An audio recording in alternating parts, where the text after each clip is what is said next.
IPL match number 47 ഇന്നലെ അവസാനിച്ചപ്പോൾ തകർപ്പൻ വിജയമായിരുന്നു രാജസ്ഥാൻ നേടിയത്.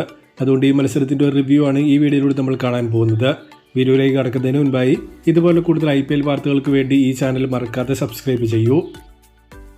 ഇന്നലെ ടോസ് ലഭിച്ച രാജസ്ഥാൻ ബൗളിംഗ് തിരഞ്ഞെടുത്തപ്പോൾ ഒരു ടിപ്പിക്കൽ ജയ്പൂർ സ്ലോ ട്രാക്ക് അല്ലായിരുന്നു മത്സരത്തിൽ കാണാൻ സാധിച്ചത്. ഇതുവരെയുള്ള മത്സരങ്ങളിൽ കണ്ടതുപോലെ തന്നെ ഗുജറാത്തിന്റെ ടോപ്പ് ഓർഡർ തിളങ്ങിയപ്പോൾ പവർ പ്ലേയിൽ വിക്കറ്റ് നഷ്ടമില്ലാതെ 53 ആയിരുന്നു ഗുജറാത്ത് നേടിയത്. 11ാം ഓവറിലായിരുന്നു സുദർശന്റെ രൂപത്തിൽ ആദ്യ വിക്കറ്റ് GTക്ക് നഷ്ടമായത്. പക്ഷേ അപ്പോഴേക്കും ഓൾമോസ്റ്റ് 10-നടുത്ത് റൺ റേറ്റ് കീപ്പ് ചെയ്ത് ഒരു ബിഗ് ഫിനിഷിന് വേണ്ടി ഗുജറാത്ത് റെഡിയായിരുന്നു. ബട്ട്ലർ വന്ന് അതിന് തന്നെ ശ്രമിച്ചപ്പോൾ പെട്ടെന്ന് തന്നെ സ്കോറിംഗ് ഉയരാൻ തുടങ്ങി. ഗിൽ 50 പന്തിൽ 84 നേടി പുറത്തായപ്പോൾ ബട്ട്ലർ 26 പന്തിൽ 50 നേടി GT സ്കോർ 209-4 എന്ന നിലയിലേക്ക് എത്തിച്ചു. ഒരിക്കൽ കൂടി GTയുടെ ബൾക്ക് സ്കോറിംഗ് ഇന്നലെയും ടോപ്പ് 3 തന്നെയാണ് നടത്തിയത്. സുദർശൻ, ഗിൽ എന്നിവർ നേരത്തെ നൽകിയ ക്യാച്ച് രാജസ്ഥാൻ മിസ് ചെയ്തതാണ് മെയിനായ സ്കോറിംഗ് 200 കടക്കാൻ കാരണമായത്. ഒപ്പം ഡെത്ത് ബൗളിങ്ങിന് വേറെ ആളില്ലാത്തതുകൊണ്ട് ആർച്ചർ പവർ പ്ലേയിൽ എത്ര നന്നായി പന്തെറിഞ്ഞാലും 2 ഓവർ മാത്രമേ എറിയിക്കാൻ പറ്റുള്ളൂ എന്ന പ്രശ്നവും രാജസ്ഥാൻ വന്നിട്ടുണ്ട്. ആകാശ് മദ്വാളിനെ ടീമിൽ കൊണ്ടുവന്നാൽ ഒരു പരിധിവരെ ഇത് പരിഹരിക്കാനും ആർച്ചറെ ഗെയിം ഡ്രിഫ്റ്റ് ചെയ്യുകയാണെന്ന് തോന്നുന്ന സമയത്ത് ഉപയോഗിക്കാൻ പറ്റുകയും ഇവർക്ക് ചെയ്യും. അല്ലാത്തപക്ഷം ടീമിലെ ഏറ്റവും ബെസ്റ്റ് ബൗളർ കാഴ്ചക്കാരനായി ഗ്രൗണ്ടിൽ നിൽക്കേണ്ട അവസ്ഥയാണ് രാജസ്ഥാന് വരിക. കഴിഞ്ഞ മത്സരത്തിലും ഇതുതന്നെയായിരുന്നു സംഭവിച്ചത്. കോഹ്ലിയും പടിക്കലും അറ്റാക്ക് ചെയ്യാൻ തുടങ്ങിയിട്ടും 16ാം ഓവർ ആയപ്പോഴായിരുന്നു ആർച്ചറെ പന്തെറിയിക്കാൻ പരാഗ് കൊണ്ടുവന്നത്. മറുപടി ബാറ്റിംഗിലേക്ക് വന്നിട്ടുണ്ടെങ്കിൽ വൈഭവ് സൂര്യവംശിയുടെ ദിവസമായിരുന്നു ഇന്നലെ എന്ന് പറയുന്നതാവും ഏറ്റവും ഉചിതം.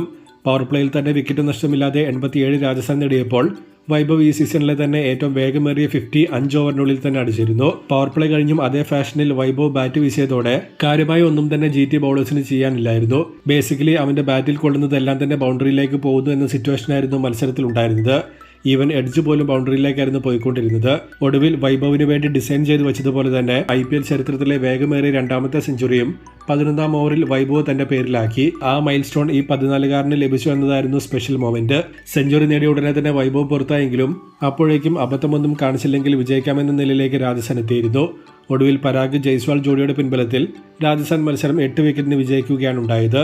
തകർപ്പൻ വിജയമാണ് രാജസ്ഥാൻ നേടിയതെങ്കിലും കുറച്ചധികം ലേറ്റായ സമയത്താണ് ഈ വിൻ ടീമിന് വന്നിരിക്കുന്നത്. റൺ റേറ്റ് വളരെയധികം മെച്ചപ്പെടുത്തി 6 പോയിന്റുമായി 8ാം സ്ഥാനത്തേക്ക് രാജസ്ഥാൻ ഇപ്പോൾ പോയിട്ടുണ്ട്.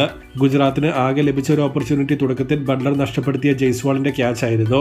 അതെടുത്തിരുന്നുവെങ്കിൽ വളരെ നേരത്തെ 2ാം ഓവറിൽ തന്നെ രാജസ്ഥാന്റെ മിഡിൽ ഓർഡർ എക്സ്പോസ് ചെയ്യാനുള്ള ചാൻസ് അവർക്ക് കിട്ടുമായിരുന്നു. പക്ഷേ അത് നഷ്ടപ്പെടുത്തി ഈ പാർട്ണർഷിപ്പ് 166 വരെ പോയതോടെ ഗെയിമും GTക്ക് അവിടെ നഷ്ടപ്പെട്ടു. ഏറ്റവും അവസാനമായ മത്സരത്തിന്റെ സ്കോർ കാർഡിലേക്ക് വന്നിട്ടുണ്ടെങ്കിൽ ടോസ് നഷ്ടപ്പെട്ട് ബാറ്റിംഗിന് ഇറങ്ങിയ ഗുജറാത്ത് 209 നേടിയപ്പോൾ മറുപടി ബാറ്റിംഗിൽ 16ാം ഓവറിൽ രാജസ്ഥാൻ വിജയം നേടുകയാണ് ഉണ്ടായത്.